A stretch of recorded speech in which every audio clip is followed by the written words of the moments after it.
Puji Tuhan, selamat pagi, shalom. Pagi hari ini kita mau sama-sama beribadah kepada Tuhan, walaupun kita tidak di dalam rumah ibadah, tetapi hadirat Tuhan kita boleh rasakan. Kita akan alami berkat yang luar biasa pada hari ini. Kita sama-sama berdoa.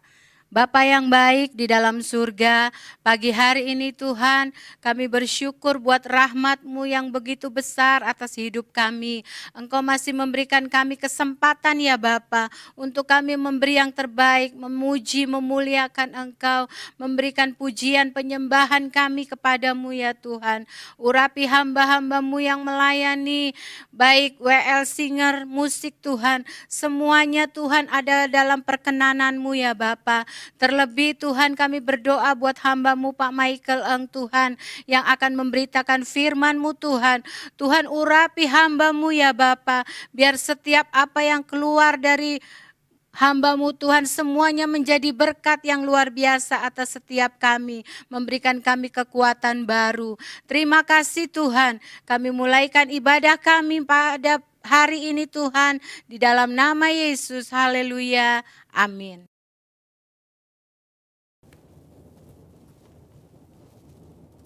Shalom saudara, dalam edisi Voice of Pentecost kali ini, kita akan membahas mengenai hati-hati dengan mulutmu.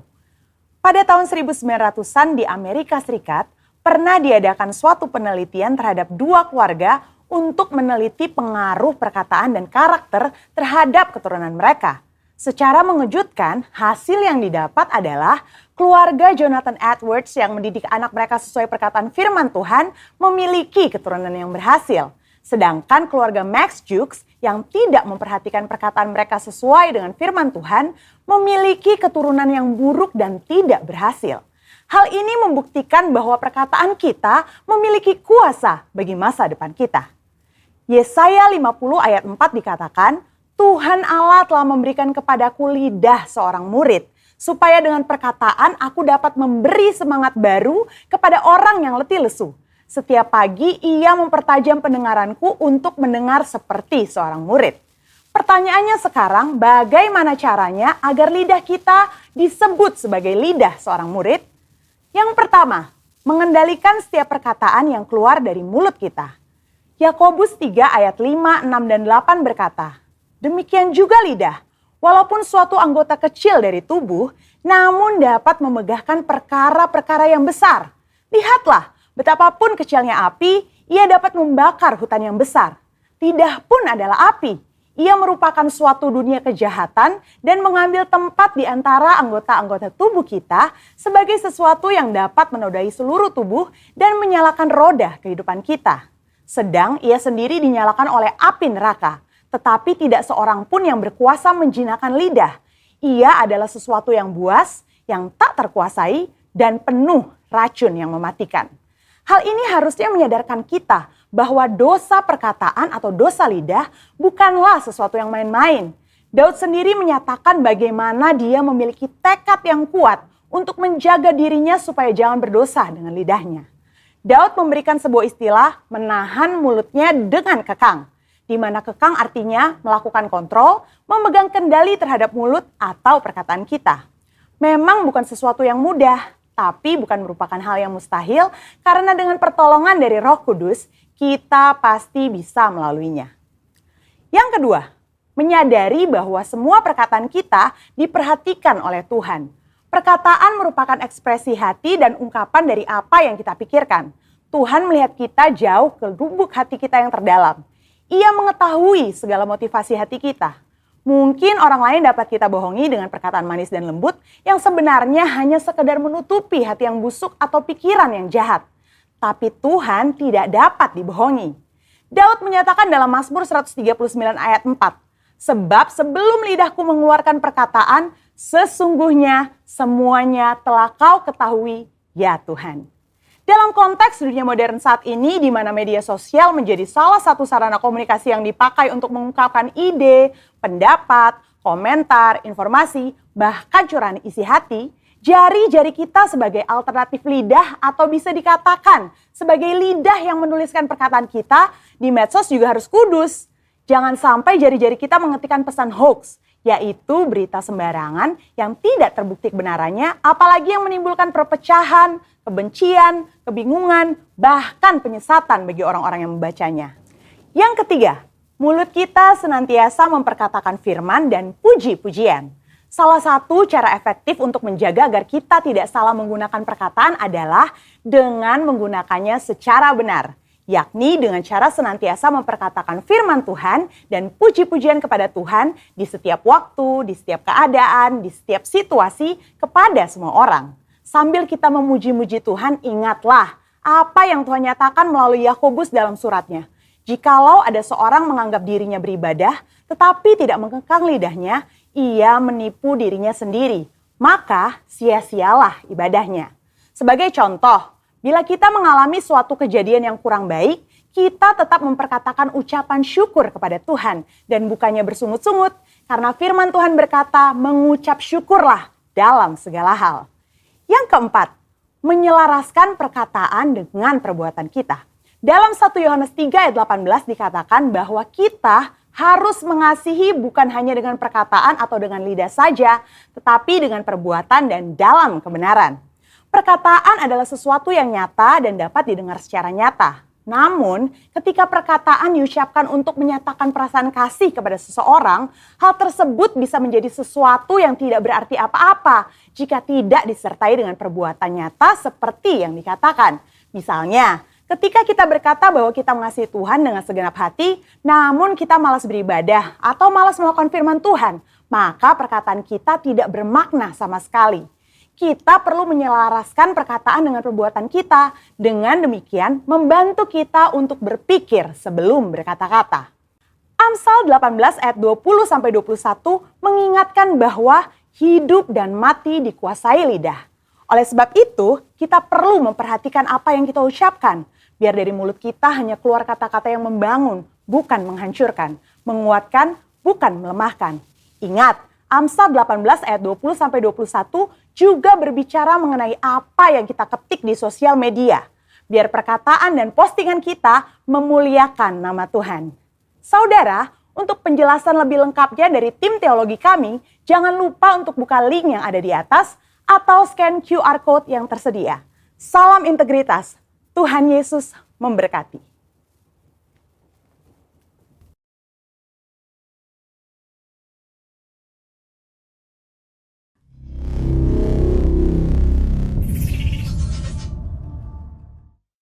Pentakosta ketiga. Pentakosta ketiga adalah pencurahan Roh Kudus yang dahsyat di zaman ini, melebihi yang terjadi di Azusa Street. Pentakosta ketiga akan mengakibatkan penuaian jiwa yang terbesar dan yang terakhir sebelum Tuhan Yesus datang kembali. Pentakosta ketiga akan membangkitkan generasi Yeremia, yaitu anak-anak muda yang dipenuhi Roh Kudus, cinta mati-matian kepada Tuhan Yesus, tidak kompromi terhadap dosa dan akan bergerak untuk memenangkan jiwa. Pentakosta ketiga lahir di Indonesia dan bergerak ke bangsa-bangsa. Gerakan ini dari timur ke barat dan akan kembali ke Yerusalem.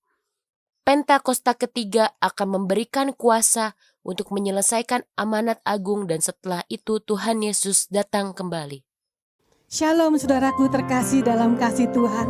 Tuhan yang luar biasa selalu menyertai Bapak Ibu sekalian di rumah-rumah dan segenap kami yang ada di tempat ini. Kami mengucap syukur buat kebaikan Tuhan. Mari kita angkat pujian kita, penyembahan yang terbaik bagi Tuhan. Terpujilah namamu Yesus. Engkau baik, Engkau luar biasa ya Tuhan. Indah dan mulialah namamu. Terima kasih Tuhan Yesus. Terima kasih ya Bapa.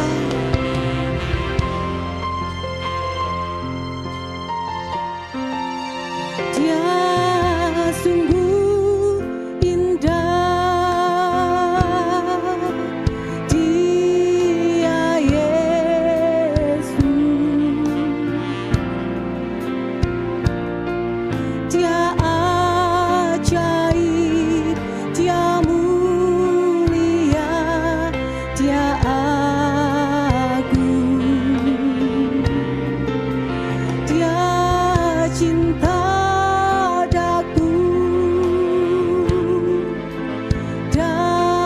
dan ampun.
Yesus mulia.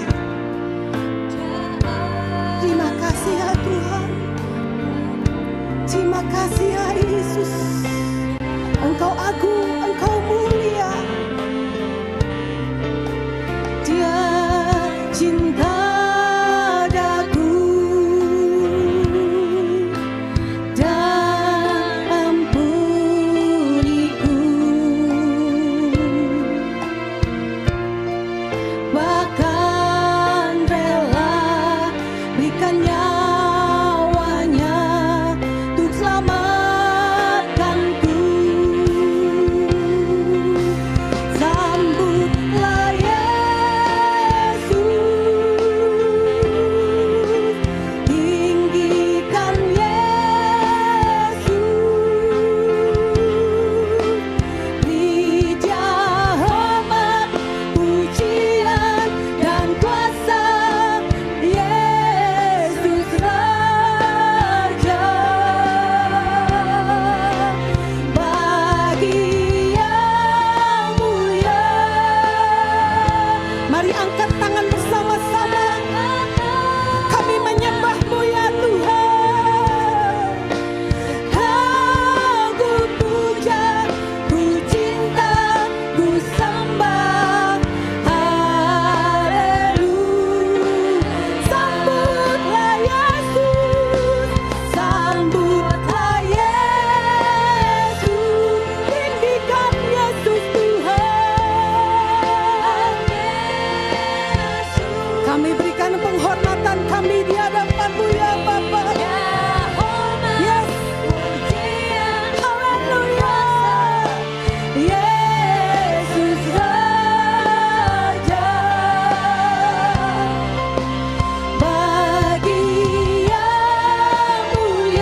Tiada Allah yang seperti-Mu Tuhan, tiada yang lain, hanya Kau-lah ya, hanya Kau-lah ya Tuhan. Sambutlah Yesus,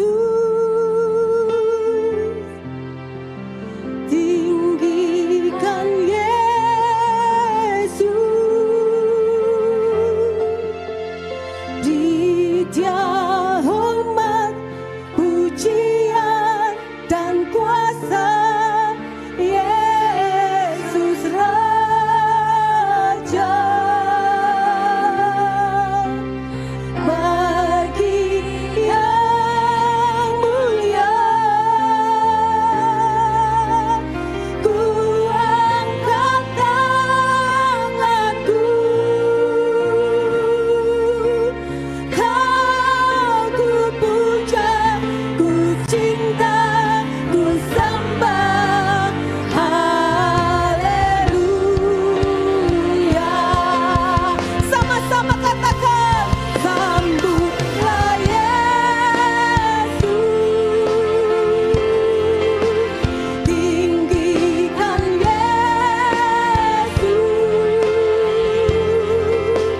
beri Dia hormat, pujian dan kuasa.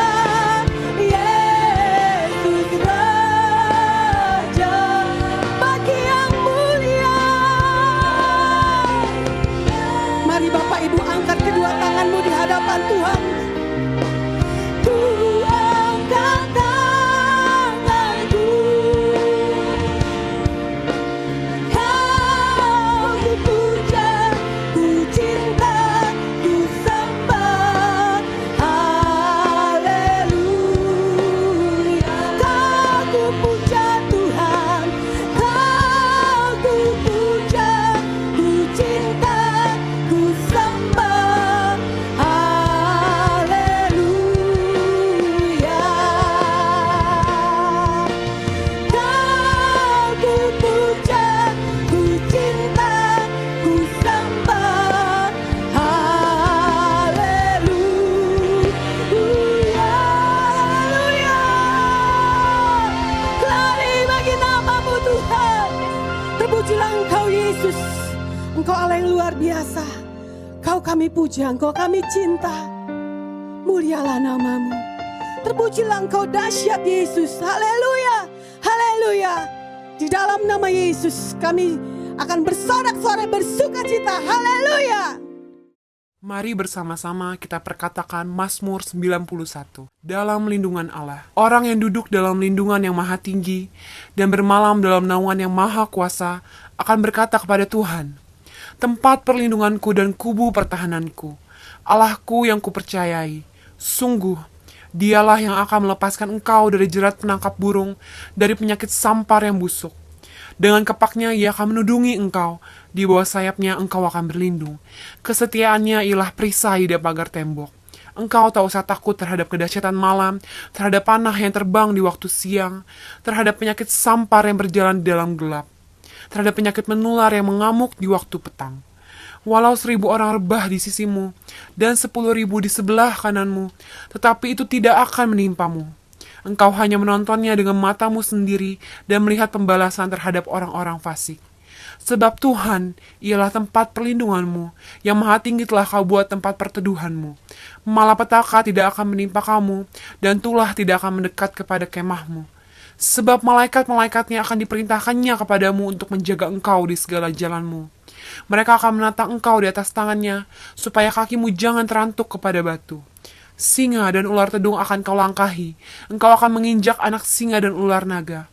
Sungguh, hatinya melekat kepadaku, maka aku akan meluputkannya, aku akan membentenginya sebab ia mengenal namaku. Bila ia berseru kepadaku, aku akan menjawab, aku akan menyertai dia dalam kesesakan, aku akan meluputkannya dan memuliakannya. Dengan panjang umur akan kukenyangkan dia, dan akan kuperlihatkan kepadanya keselamatan daripadaku. Haleluya. Kita mau bersorak bagi nama Tuhan. Amin. Karena Dia baik dan sungguh baik. Haleluya. Tuhan. Engkau ada di tengah-tengah kami. Engkau bersama dengan kami. Kami mau nyatakan kebaikan Tuhan. Haleluya. Mari Bapak Ibu yang di rumah-rumah, sama-sama kita bersorak-sorai. Saya undang bangkit berdiri, amin. Kita memuji Tuhan. Haleluya. Haleluya Tuhan. Dia mati bagiku, Dia bangkit bagiku, Dia Tuhan Allah penyelamatku. Kuasa maut dikalahkan, hidupku dipulihkan, Dia Tuhan Allah kenanganku. Dia sungguh baik, Dia sangat baik, Yesus, Dia baik bagiku. Dia sungguh baik, Dia baik, sangat baik, Yesus, Dia baik bagiku. Dia ada di dalamku dan Dia bergerak dalam hidupku. Dia Yesus Tuhan. Haleluya. Terpujilah namamu Tuhan. Engkau baik, sungguh baik, sangat baik. Haleluya. Yuk, sama-sama ya kita katakan pujian ini ya. Dia ada di dalamku. Amin. Dia ada di dalamku, bergerak di hidupku. Dia Tuhan Allah kekuatanku. Yes, amin. Dia penuhi hatiku dengan kuasa kasih-Nya. Dia Tuhan Allah kemenanganku. Amin. Dia sungguh baik, Dia sangat baik, Yesus, Dia baik bagiku. Dia sungguh baik, amin. Engkau sungguh baik ya Tuhan, Yesus, Dia baik bagiku. Haleluya. Bapak Ibu yang di rumah-rumah, tepuk tangan buat Tuhan, jangan ragu-ragu, amin.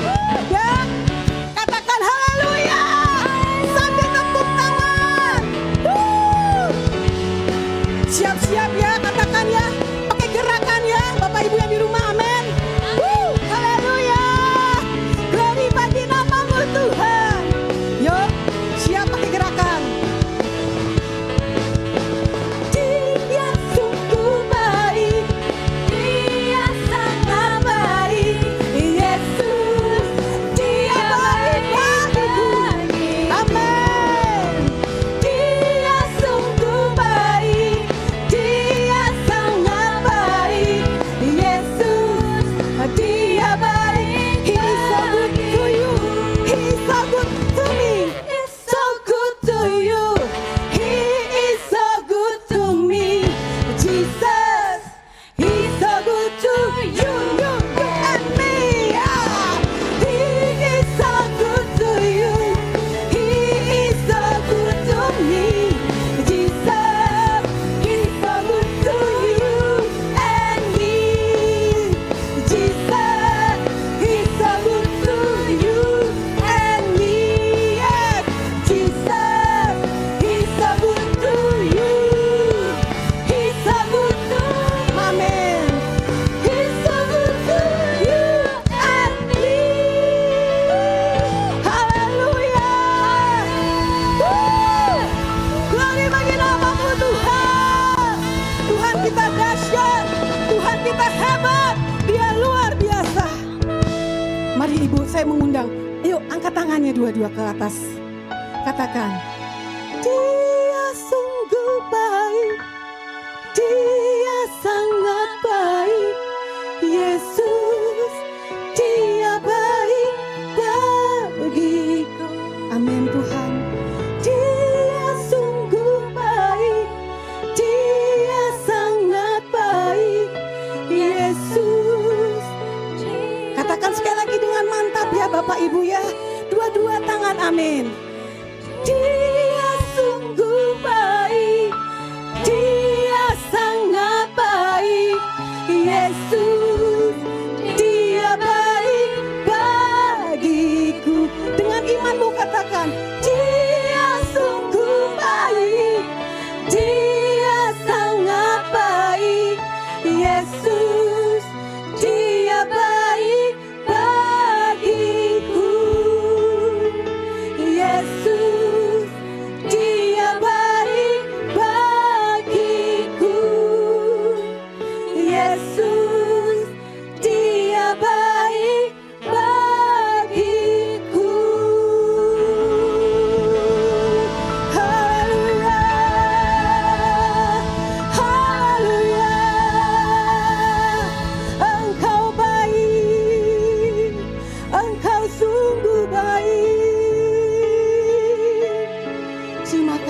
Engkau luar biasa.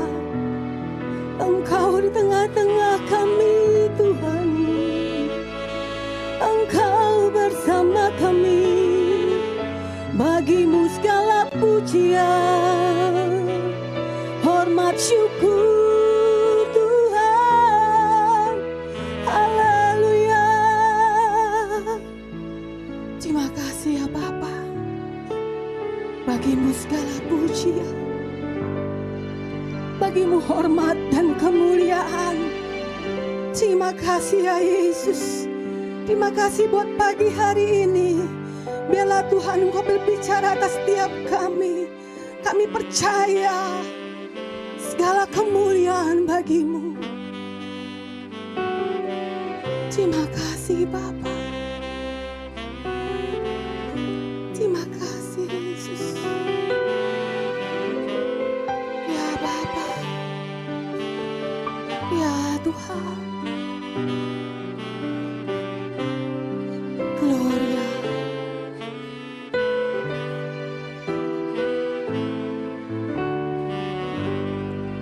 Sama-sama angkat pujian ini. Dia Yesus telah mati bagiku. Dia Tuhan selamatkan jiwaku. Bagi Dia sembahku, tak dapat ku balas kasih-Nya. Dia angkatku jadi anak-Nya, beri damai di dalam hidupku. Bagi Dia sembahku, hanya Dia segalanya bagiku. Bagi Dia segala pujian, hormat serta syukur, kekal selamanya. Bagi Dia segala pujian, hormat serta syukur selama-lamanya. Bagi Dia segala pujian, hormat serta syukur, kekal selamanya. Bagi Dia segala pujian, hormat serta syukur selama-lamanya. Bagi Dia segala pujian, hormat serta syukur, kekal selamanya. Bagi Dia segala pujian, hormat serta syukur selama-lamanya. Selama-lamanya. Selama-lamanya.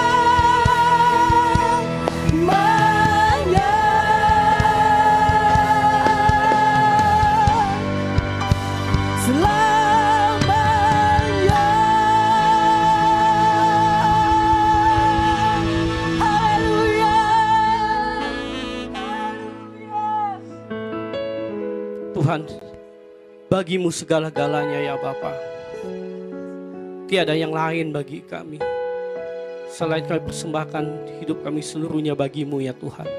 Terima kasih atas segala kebaikan, kemurahan dan kasih anugerah-Mu ya Bapa.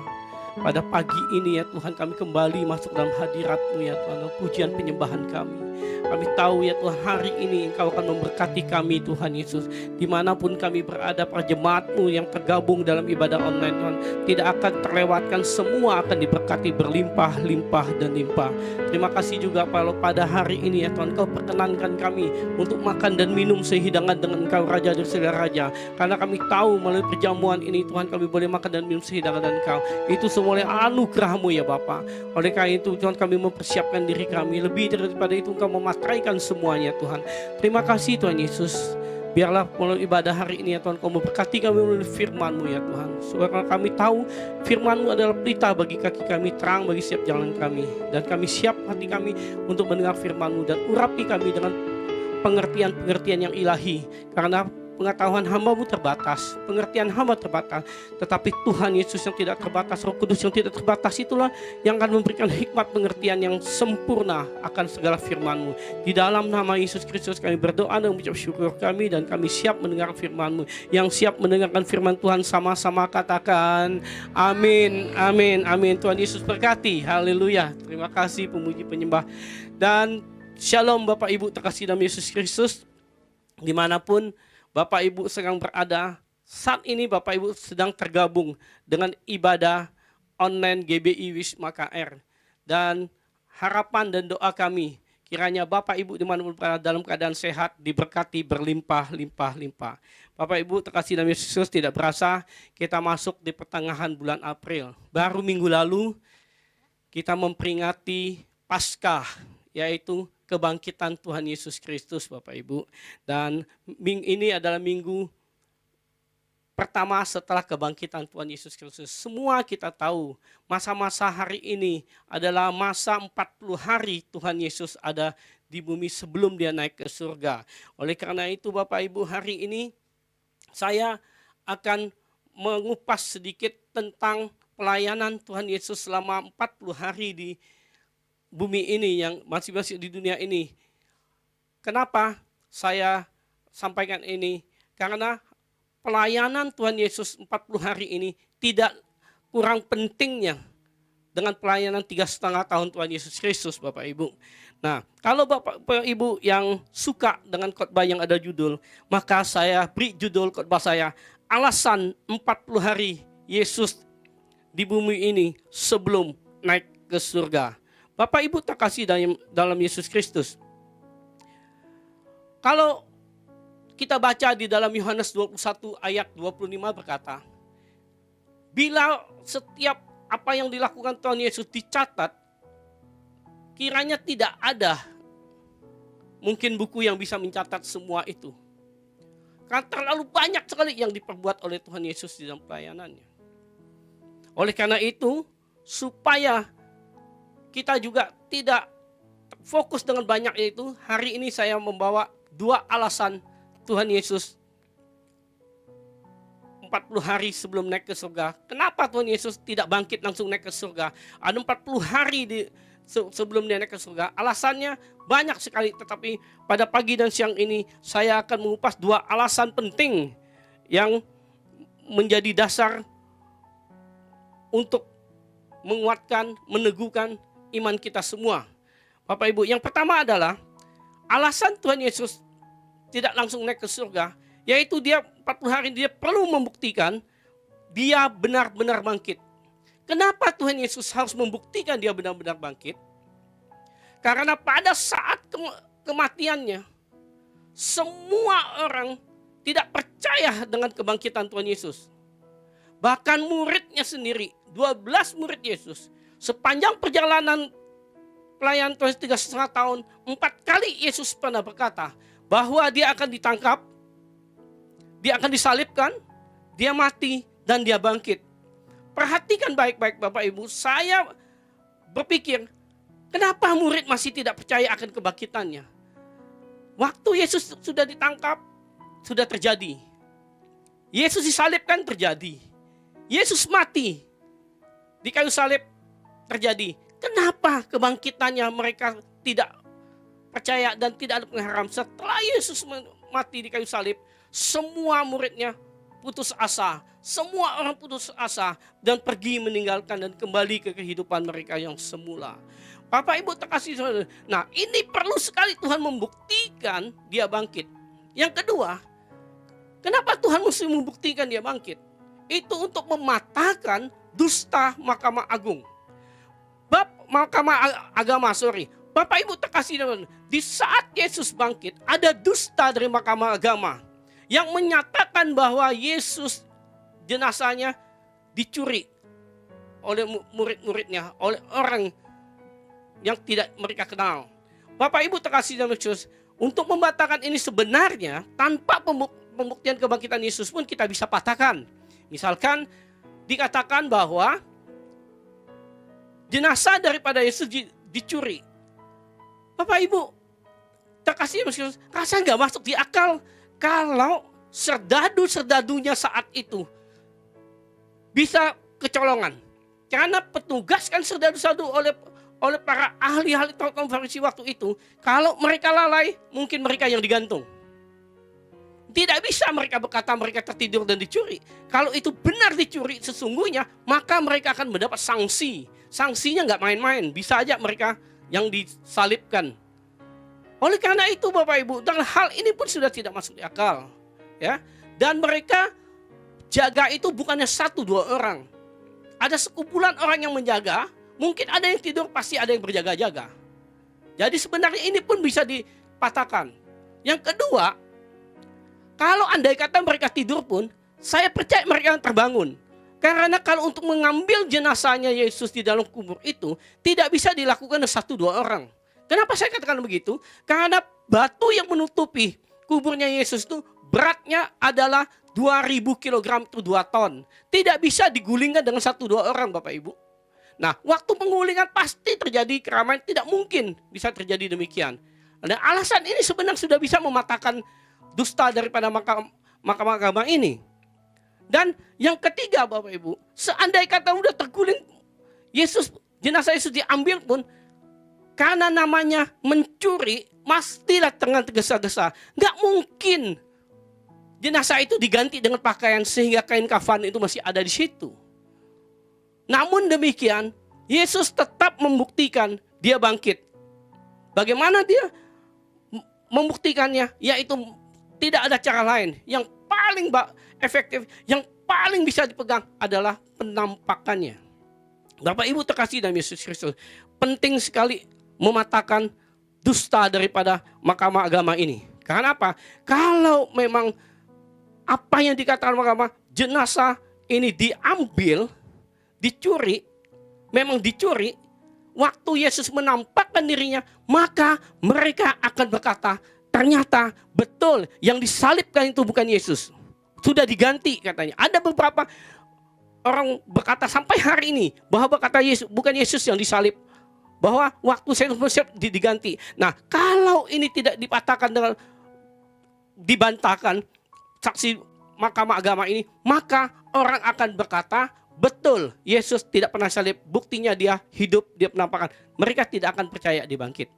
Jadi penting sekali Yesus menampakkan dirinya setelah bangkit. Bapak Ibu, bagaimana penampakan Yesus ini? Ini adalah sejarah. Bukan dongeng, bukan cerita, bukan konon katanya. Namun kebangkitannya, penampakan diri Tuhan Yesus adalah fakta sejarah yang ditunjukkan kepada muridnya, kepada banyak orang. Bukan hanya kepada murid, kepada banyak orang. Namun pertama-tama kita bisa melihat Yesus menampakkan dirinya pertama kepada Magdalena. Bapak Ibu terkasih dalam Yesus Kristus. Saya sedikit merenungkan. Kalau kita tahu sejarah pelayanan Tuhan Yesus, murid-murid yang kesayangan Tuhan Yesus, ya, seperti Yohanes, yaitu sangat dekat dengan Tuhan Yesus. Pertanyaan saya, kenapa penampakan Tuhan Yesus itu tidak kepada Yohanes lebih dahulu? Tidak kepada Petrus, yang begitu Petrus sanksi kepadanya untuk membuktikan. Tidak kepada Yakobus, dan kenapa tidak kepada murid lain?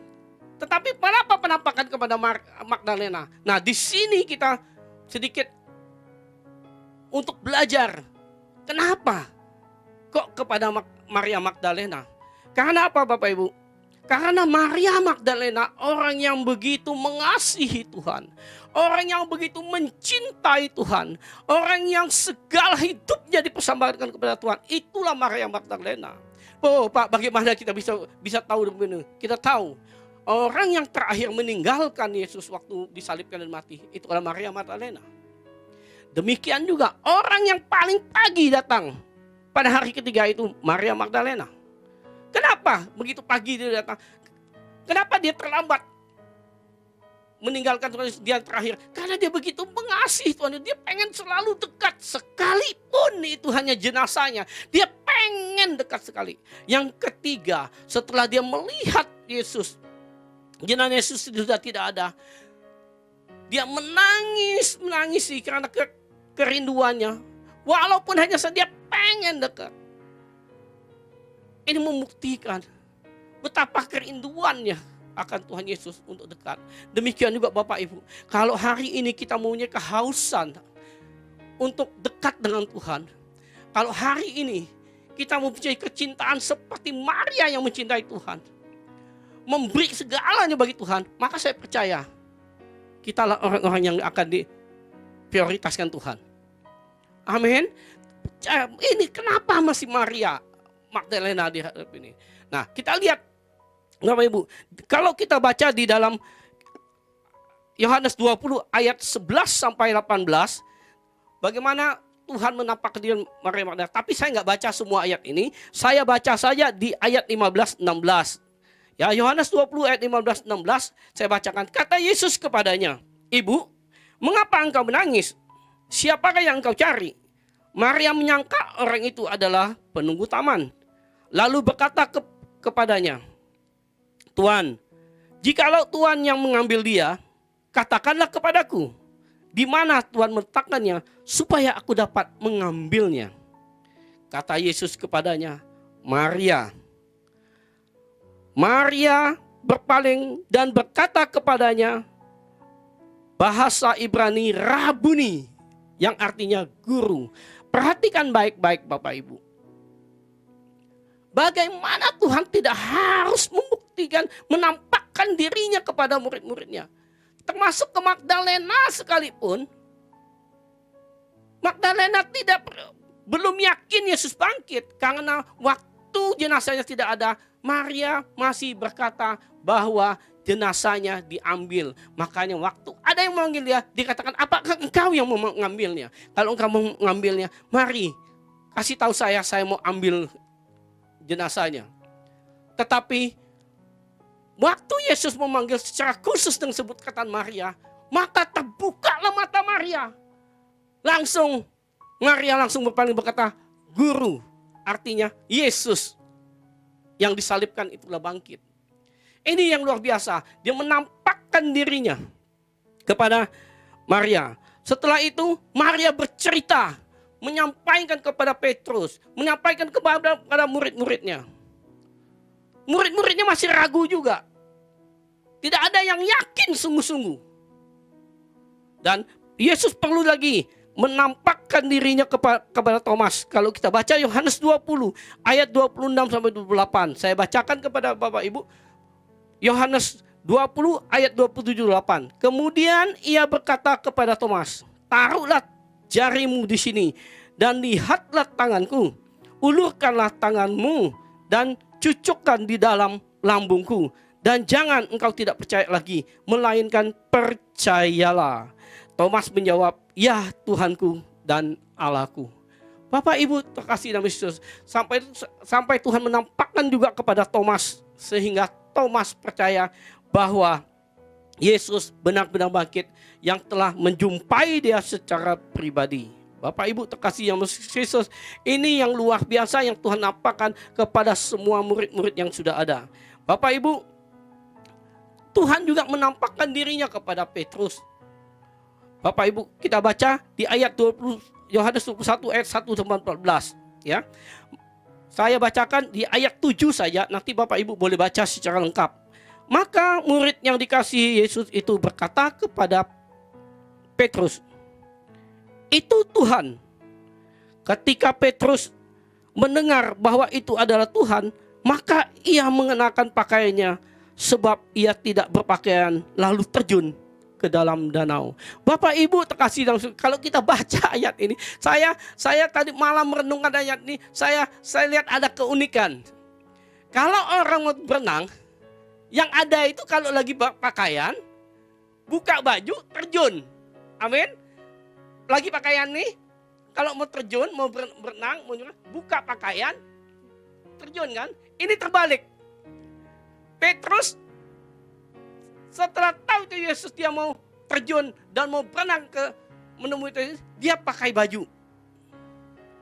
Pakai baju dulu. Saya merenungkan ini. Apa maknanya?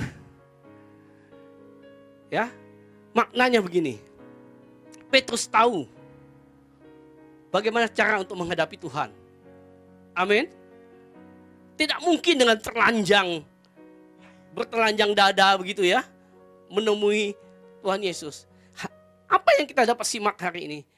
Betul, Yesus tidak memberi kita banyak persyaratan untuk menemui dia. Kapan saja kita bisa menemui dalam keadaan apapun. Tapi kita belajar dari Petrus, kita harus menghargai Tuhan Allah kita. Maka itu kalau kita beribadah, datang ke dalam hadirat Tuhan, juga nggak bisa kita pakai seadanya.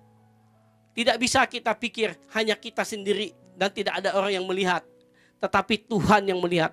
Ini satu hal yang luar biasa Bapak Ibu. Jadi masuk ke dalam hadirat Tuhan, kita berjumpa Tuhan, haruslah dengan yang layak dan pantas. Nah, di sini Tuhan juga menampakkan kepada Petrus. Bapak Ibu terkasih dalam Yesus Kristus, puji syukur kepada Tuhan.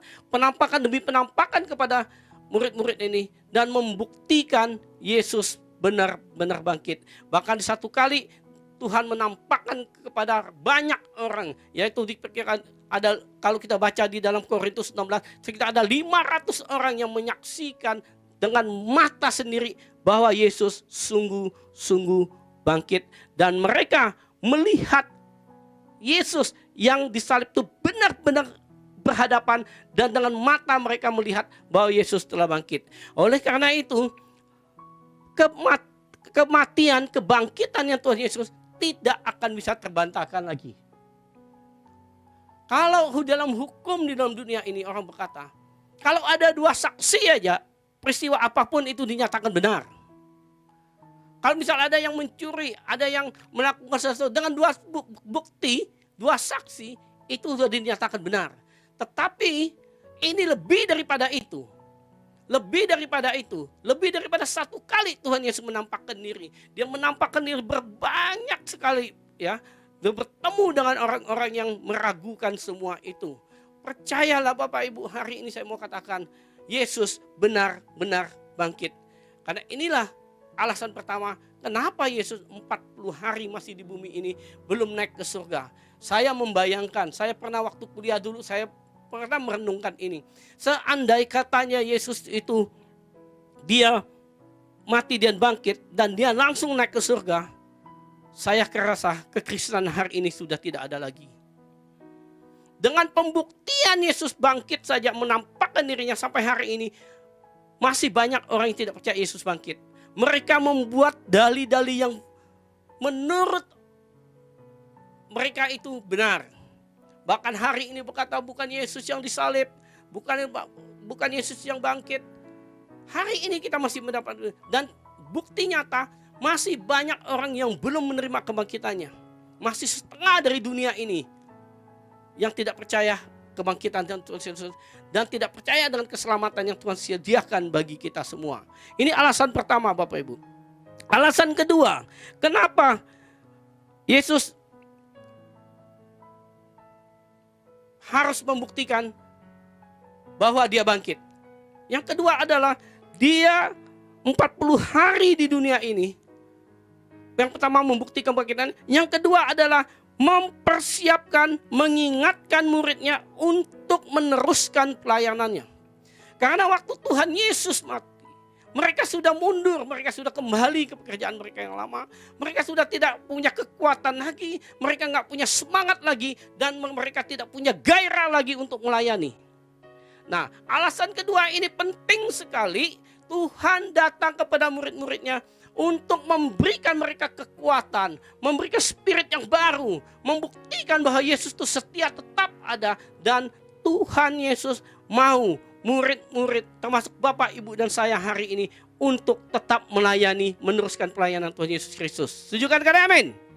Bapak Ibu terkasih dalam Yesus Kristus. Buktinya Bapak Ibu, waktu Yesus datang 40 hari itu, dia satu kali dia datang kepada Petrus. Kita kalau baca di dalam Yohanes 21 ayat 15-17 ya. Saya bacakan ayat 17 yang kepada Bapak Ibu. Bagaimana sebelumnya Yesus bertanya kepada Petrus, apakah Petrus engkau mengasihi aku? 3 kali Tuhan bertanya, apakah Petrus mengasihi aku? Di ayat 17 yang ketiga kali dikatakan begini. Kata Yesus kepadanya, yaitu pada Petrus, untuk ketiga kalinya, Simon, anak Yohanes, apakah engkau mengasihi aku? Maka sedih hati Petrus karena Yesus berkata untuk ketiga kalinya, apakah engkau mengasihi aku? Dan ia berkata kepadanya, Tuhan, engkau tahu segala sesuatu. Engkau tahu aku mengasihi engkau. Kata Yesus kepadanya, gembalakanlah domba-dombaku. Bapak Ibu terkasih dalam Yesus, hari ini pertanyaan yang sama. Pagi ini pertanyaan sama kepada kita semua. Bapak Ibu yang ada di rumah dimanapun, yang tergabung dalam ibadah online pada pagi ini, ataupun Bapak yang tergabung di dalam live streaming tunda. Hari ini pertanyaan yang sama, apakah kita mengasihi Tuhan? Tuhan bertanya, apakah kita mengasihi Dia? Kalau kita mengasihi Dia, Tuhan berkata, gembalakanlah domba-dombaku. Gembalakanlah dombaku. Di mana domba-dombanya Tuhan? Di mana? Seluruh umat di dunia ini adalah domba-dombanya Tuhan. Amin. Ada domba yang sudah tertangkap, ada domba yang sudah dalam keadaan dan pemeliharaan Tuhan. Tetapi masih banyak domba-domba liar yang di luar. Itu tugas kita untuk mengembalakan domba-domba seperti itu. Selagi kita masih ada waktu. Ada satu pujian berkata, selagi kita ada kesempatan, mari lakukan pekerjaan Tuhan. Cari domba-domba yang hilang itu. Satu domba aja Tuhan kasih contoh bagi kita. Hilangnya satu domba Tuhan cari. Apalagi hari ini masih banyak domba-domba yang di luar. Maka hari ini Tuhan bertanya, apakah kita mengasihi Tuhan? Kalau hari ini kita berkata, yes Tuhan, aku mengasihimu. Aku mengasihimu. Tuhan hanya jawab, gembalakanlah domba-dombaku. Itu tugas Bapak, Ibu, dan saya. Mari bersama-sama kita saling bergandengan tangan. Mencari domba-domba itu untuk memenuhi kehendak Tuhan. Supaya setiap kita yang berkata mengasihi Tuhan, kita siap untuk menggembalakan domba-dombanya. Yang siap katakan amin. Puji Tuhan, saya percaya Tuhan akan membekali kita dengan segala persoalan. Jangan berkata aku tidak bisa, jangan bilang aku tidak mampu. Setiap kita tidak ada yang punya kemampuan. Amin. Kalau bukan hanya Tuhan yang memberi kita kemampuan. Kita tidak punya kekuatan apapun kalau bukan Tuhan yang memberi itu semua itu. Karena itu selalu diintim dengan Tuhan. Minta roh hikmat kepada Tuhan. Kasihi Dia seperti Maria Magdalena yang selalu pengen dekat dengan Tuhan. Sekalipun hanya jenazahnya. Maria Magdalena mau selalu dekat dengan Tuhan. Nah, kalau kita hari ini mau selalu dekat dengan Tuhan, kita nyatakan kita mengasihi Tuhan, maka ada tugas yang Tuhan ingatkan kepada kita, gembalakan domba-dombanya. Gembalakan domba-dombanya. Ini. Yang kedua Bapak Ibu, Tuhan juga memberi tugas kepada kita. Tuhan menampakkan dirinya. Untuk apa? Untuk menugaskan kepada kita untuk melakukan kehendak Tuhan. Ya, tadi dia bilang gembalakan domba. Yang kedua, Tuhan berkata begini, di dalam Matius 28 kita sangat tahu sekali, dan saya percaya setiap kita pernah dengar ini, apa yang disebut amanat agung. Sebelum Yesus naik ke surga, dia menemui muridnya, dia memberikan tugas di dalam Matius 28 ayatnya ke-17, 18, 19, 20. Tetapi hari ini, pada pagi ini, saya mau bacakan kepada Bapak Ibu Matius 28 ini ayat 19, 20 saja. Demikian firman Tuhan, karena itu pergilah, Jadikanlah semua bangsa muridku, dan baptislah mereka dalam nama Bapa dan Anak dan Roh Kudus. Ajarlah mereka melakukan segala sesuatu yang telah kuperintahkan kepadamu, dan ketahuilah aku menyertaimu senantiasa sampai kepada akhir zaman. Bapak Ibu terkasih dalam Yesus Kristus, Tuhan ada 40 hari menugaskan kita mengenal. Yang kedua, memberitakan Injil sampai ke ujung bumi. Bapak Ibu terkasih dalam Yesus Kristus, ini yang tugas yang Tuhan berikan kepada murid-muridnya untuk memberitakan Injil. Bapak Ibu terkasih dalam Kristus, apa sih inti Injil? Ya, Injil adalah bicara tentang kelahirannya Tuhan Yesus Kristus, penderitaannya yang disalib, mati dan bangkit dan naik ke surga. Itulah inti pokok dari Injil. Tidak salah kita menceritakan mujizat demi mujizat yang Tuhan adakan. Tidak salah kita melakukan, berbicara tentang kedahsyatan pelayanan Tuhan Yesus. Tetapi yang lebih penting adalah diberitakan Injil Kristus Yesus. Dikatakan pergilah ke seluruh bumi ini, jadikan semua bangsa muridku. Ya, baptis mereka dan ajar mereka apa yang Tuhan telah ajarkan kepada kita. Hari ini kita telah diajarkan tentang inti Injil, yaitu bagaimana kedatangan Tuhan Yesus Kristus ke bumi ini untuk menyelamatkan semua kita, dan Dia menebus setiap dosa kita di kayu salib. Dan Dia mati bagi dosa kita, dan Dia bangkit kembali supaya dengan kebangkitannya Bapak, Ibu, dan saya hari ini juga dibangkitkan bersama-sama kebangkitan Tuhan Yesus Kristus. Amin. Dan Dia naik ke surga. Dia duduk sebelah Allah Bapa, yang pada saatnya nanti Dia akan datang kembali untuk menjemput kita masing-masing. Bapak Ibu terkasih Tuhan, ini tugas kita. Tuhan perlu memberikan tugas ini kepada kita untuk kita melakukan amanat agung. Amanat agung ini penting sekali, Bapak, karena sekali lagi masih banyak domba-domba yang terhilang, masih banyak orang tersesat di sana, masih banyak orang yang perlu gembala yang baik, banyak orang memerlukan pertolongan, banyak orang memerlukan keselamatan daripada Tuhan Yesus Kristus. Nah, kalau bukan Bapak, Ibu, dan saya tugasnya, siapa yang harus melakukan itu? Oleh karena itu sebagai murid-murid Yesus yang telah menyaksikan, telah melihat, maka telah meyakini bahwa kebangkitan Tuhan Yesus. Dan Tuhan sendiri menugaskan kita pribadi-pribadi untuk memberitakan Injil. Dimanapun kita berada, sampaikan tentang kasih Tuhan Yesus Kristus, kasih Allah Bapa untuk menyelamatkan seisi dunia ini. Sekali lagi saya katakan, Yohanes 3 ayat 16 tidak pernah berkata kedatangan Tuhan Yesus untuk menyelamatkan hanya orang Kristen saja. Tetapi dia katakan kepada semua orang yang percaya. Mereka yang percaya, mereka akan diselamatkan. Kasih Tuhan Yesus akan dunia ini. Siapapun mereka, Tuhan akan mengasihi. Oleh karena itu, sampaikan berita ini kepada saudara-saudara kita yang belum mengenal kasih Tuhan Yesus. Sampaikan dimanapun mereka berada, sampaikan kepada inti Injil ini. Amin. Yang ketiga, dia melengkapi pelayanan kita. Bapak Ibu, kalau kita baca di dalam Kisah 1, ya, di ayat yang ke-4, Kisah 1 ayat 4 sampai 5, saya bacakan kepada Ibu. Demikian firman Tuhan. Ini menjelang Yesus akan naik ke surga. Pada suatu hari, ketika ia makan bersama-sama dengan mereka, ia melarang mereka meninggalkan Yerusalem dan menyuruh mereka tinggal di situ menantikan janji Bapa. Yang demikian katanya, telah kamu dengar daripadaku, sebab Yohanes membaptis dengan air, tetapi tidak lama lagi kamu akan dibaptis dengan Roh Kudus. Waktu Tuhan Yesus mau menjelang naik ke surga, Dia berkata kepada murid-muridnya, Dia memang sudah menugaskan untuk pelayanan, untuk murid melakukan pelayanan. Namun Yesus tahu tanpa kuasa daripada Roh Kudus, maka pelayanan itu akan sia-sia. Kita nggak kuat, kita nggak mampu melakukan pelayanan. Oleh karena itu Tuhan Yesus berkata, jangan pergi dulu. Memang tugas kau sudah kuberikan kepadamu. Engkau harus melakukan ini dan itu dan ini dan itu, menjadi saksiku di mana kau berada. Tapi jangan pergi dulu, kata Tuhan Yesus. Tunggu. Yang dulu pernah kujanjikan. Kapan dijanjikan? Waktu Yohanes membaptis dia, waktu dibaptisan, Yesus pernah berjanji bahwa dia bilang Yohanes membaptis dengan air, tetapi nanti Roh Kudus akan membaptis kita dengan kuasa Roh Kudus. Ada janji, itu akan digenapi di sini.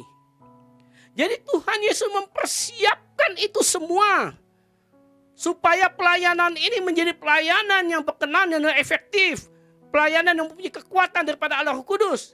Kalau muridnya langsung pergi tanpa ada pengurapan Roh Kudus, maka pelayanan mereka ada kemungkinan gagal.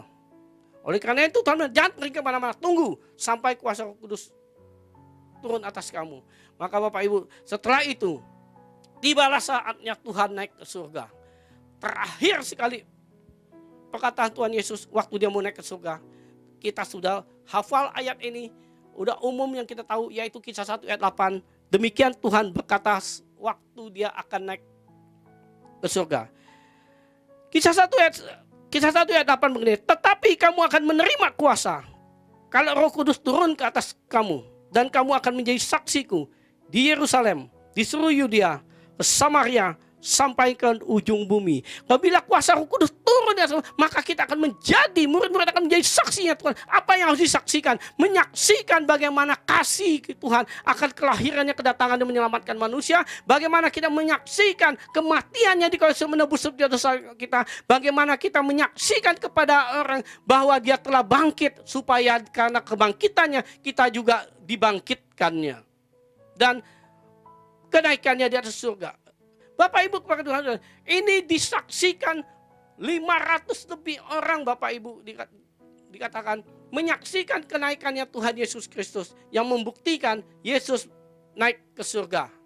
Nah dikatakan jangan pergi kemana-mana. Nah waktu kuasa Roh Kudus turun atas kamu, kamu akan kuat menjadi saksiku. Maka Bapak Ibu setelah 10 hari Yesus naik ke surga, kita tahu pada hari ke-50 yang kita kenal hari ini menjadi hari Pentakosta. Maka perkataan Tuhan Yesus Kristus waktu dia mau naik ke surga di Kisah 1 ayat 8 digenapi dalam Kisah 2 ayat 4. Demikian firman Tuhan dalam Kisah 2 ayat 4 dikatakan, maka penuhlah mereka dengan Roh Kudus, lalu mereka mulai berkata-kata dalam bahasa-bahasa lain seperti yang diberitakan Roh Kudus kepada mereka untuk mengatakannya. Puji syukur kepada Tuhan, apa yang telah Tuhan janjikan, apa yang Tuhan sabdakan digenapi di dalam Kisah 2. Semua murid Yesus yang ada di kamar loteng menerima kuasa Roh Kudus. Setelah itu Bapak Ibu kita tahu ceritanya bagaimana. Setelah menerima kuasa Roh Kudus, Petrus sekali khotbah, 3.000 orang bertobat. Kami percaya kita berdoa melalui kebangkitannya. Setiap kita juga dibangkitkan pada saatnya nanti. Tuhan Yesus begitu mengasihi kita. Hari ini juga kasihnya tiada kesudahan. Kita orang-orang yang tidak layak diperkenankannya untuk makan dan minum sehidangan dengan dia pada pagi melalui perjamuan kudus. Mari saya undang pemuji penyembah. Kita mau siapkan hati kita. Hari ini kita mau masuk perjamuan kudus. Terima kasih Bapak. Engkau telah berfirman bagi kami. Biarlah firman ini menjadi kekuatan bagi setiap kami. Kami tahu Engkau Allah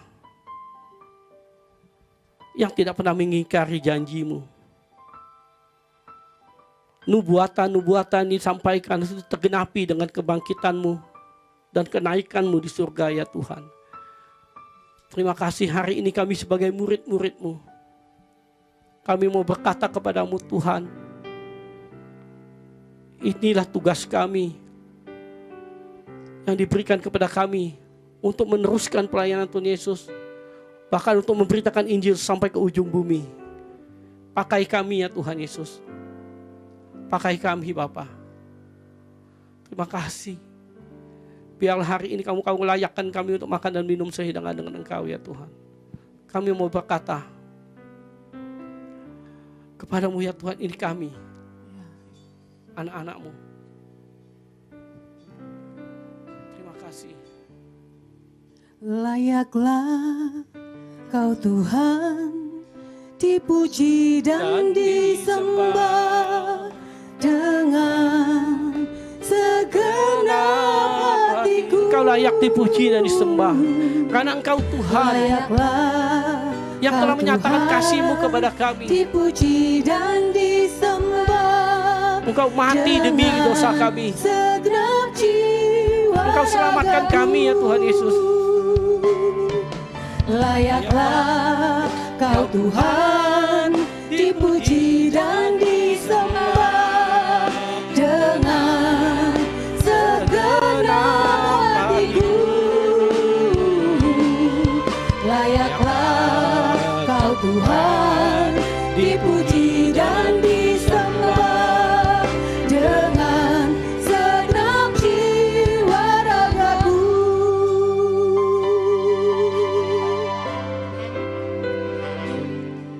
Tuhan Yesus, Engkau layak disembah, dipuji, diagungkan. Tiada yang lain selain Engkau ya Tuhan Yesus. Terima kasih atas segala kebaikan, kemurahan dan kasih anugerah-Mu. Pada saat ini kami siap Tuhan untuk makan dan minum sehidangan dengan Engkau. Oleh karena itu ya Tuhan, kami mohon kiranya Tuhan layakkan kami di hadapan-Mu untuk mendapat perkenanan-Mu. Oleh karena itu ampuni kami ya Tuhan. Mari masing-masing Bapak Ibu dimanapun kau berada, di rumah-rumah pada saat ini, mari kita bangkit berdiri dan kita mohon pengampunan Tuhan Yesus Kristus supaya kita layak makan dan minum sehidangan dengan Tuhan. Mari masing-masing jangan ada yang diam. Bapa, Kau dengar setiap doa kami, setiap doa anak-anak-Mu dimanapun berada pada saat ini ya Tuhan Yesus. Ampuni kami ya Tuhan Yesus. Ampuni atas kesalahan, kekeliruan dan dosa kami, baik yang kami lakukan sengaja dan tidak sengaja dengan pikiran dan perbuatan kami. Kiranya Tuhan memberikan kasih karunia pengampunan atas kami.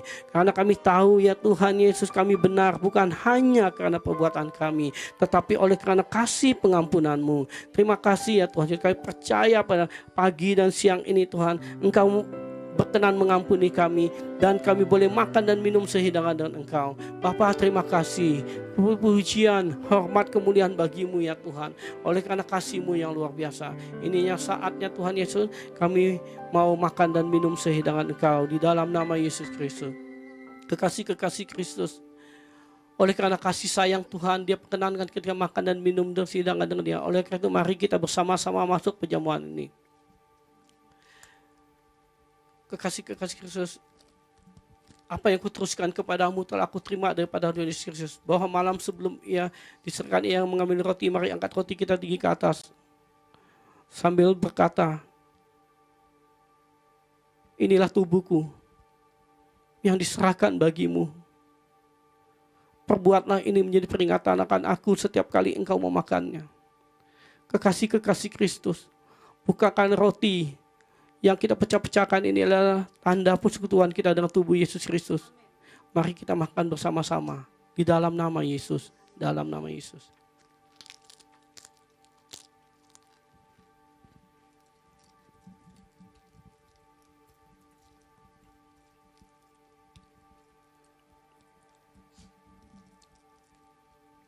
Demikian pula sudah yang makan dengan mengambil cawan, mari angkat cawan kita ke atas dan mengucapkan syukur atasnya seraya berkata, ini cawan perjanjian baru yang dimateraikan oleh darahku. Perbuatan ini menjadi peringatan akan daku setiap kali engkau meminumnya. Kekasih-kekasih Kristus, bukan cawan yang atasnya kita ucapkan syukur ini adalah tanda persekutuan kita dengan darah Yesus Kristus. Mari kita minum bersama-sama di dalam nama Yesus, dalam nama Yesus. Mari Bapak Ibu, jangan ada yang diam. Oleh karena kasih anugerahnya yang luar biasa, kita telah makan dan minum sehidangan dengan Dia. Mari jangan ada yang diam. Terima kasih Tuhan Yesus. Terima kasih Bapa, terima kasih Roh Kudus. Engkau layakkan kami. Terima kasih Bapa. Terima kasih Yesus. Terima kasih Roh Kudus. Kau layakkan kami. Kau ampuni kami Bapa. Kami percaya melalui perjamuan kudus ini, kalau Engkau berkenan melayakkan kami, mengampuni setiap dosa kami.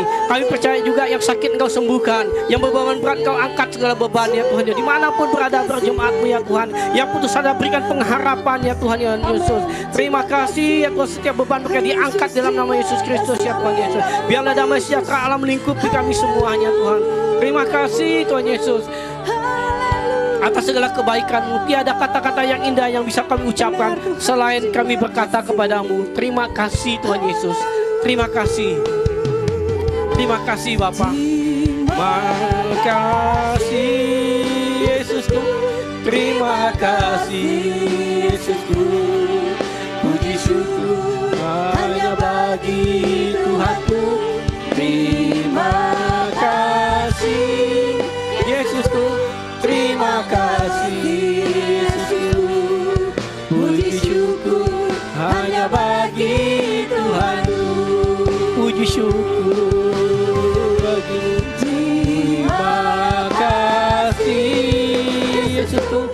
Terima kasih Yesusku. Puji syukur hanya bagi Tuhanku. Terima kasih Yesusku. Terima kasih Yesusku. Puji syukur hanya bagi Tuhan. Puji syukur hanya bagi Tuhanku. Puji syukur hanya bagi Tuhanku. Puji syukur hanya bagimu Tuhan. Puji syukur hanya bagi Tuhanku. Terima kasih Tuhan Yesus.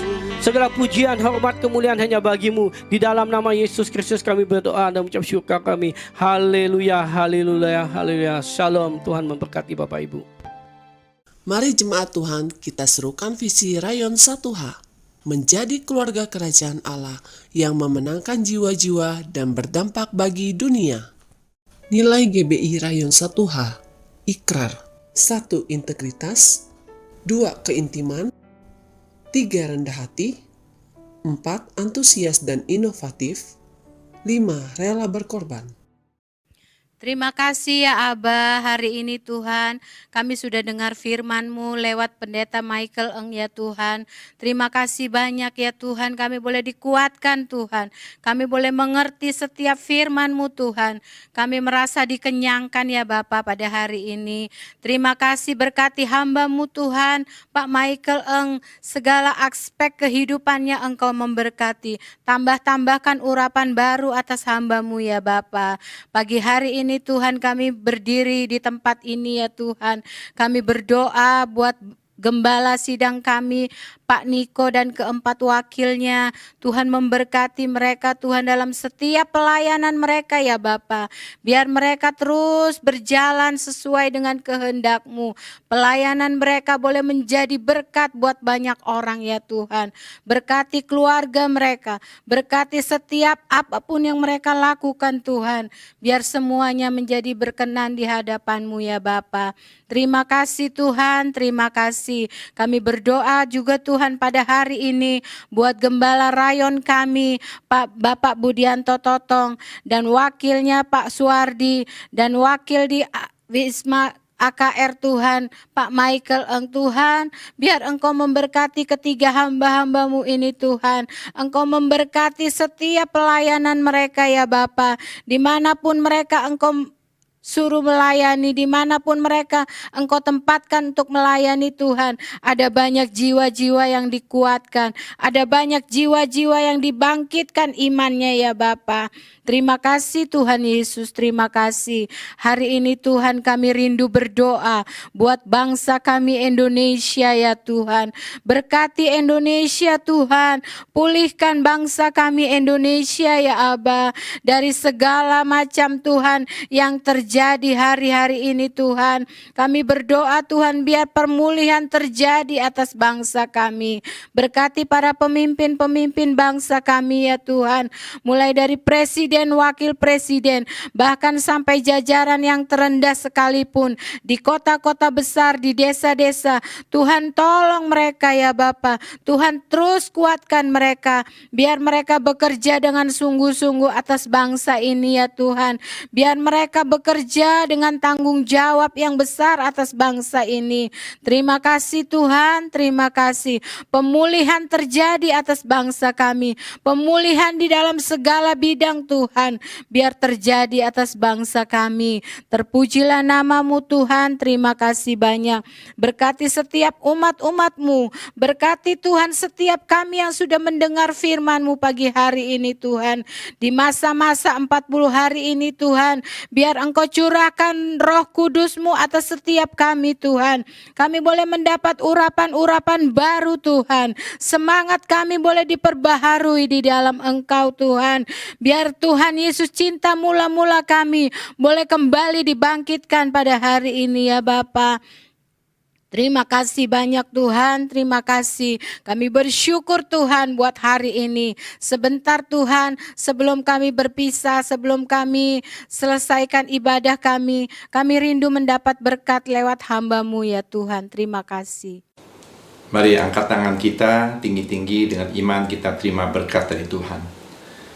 Terimalah berkat sukacita, damai sejahtera dari Allah Bapa, kasih karunia berlimpah-limpah dari Tuhan Yesus, persekutuan yang manis, penghiburan, kekuatan, pertolongan dari Allah Roh Kudus menyertai kehidupan saudara-saudara sekalian, mulai saat ini sampai Yesus datang kembali kedua kali menjemput kita di Al-On Permai, bahkan sampai selama-lamanya. Mari yang percaya kita sama-sama mengatakan amin. Tuhan memberkati saudara berlimpah, limpah, limpah. Haleluya.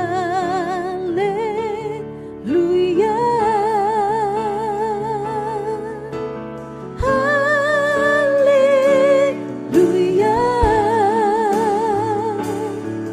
Bagi anak domba yang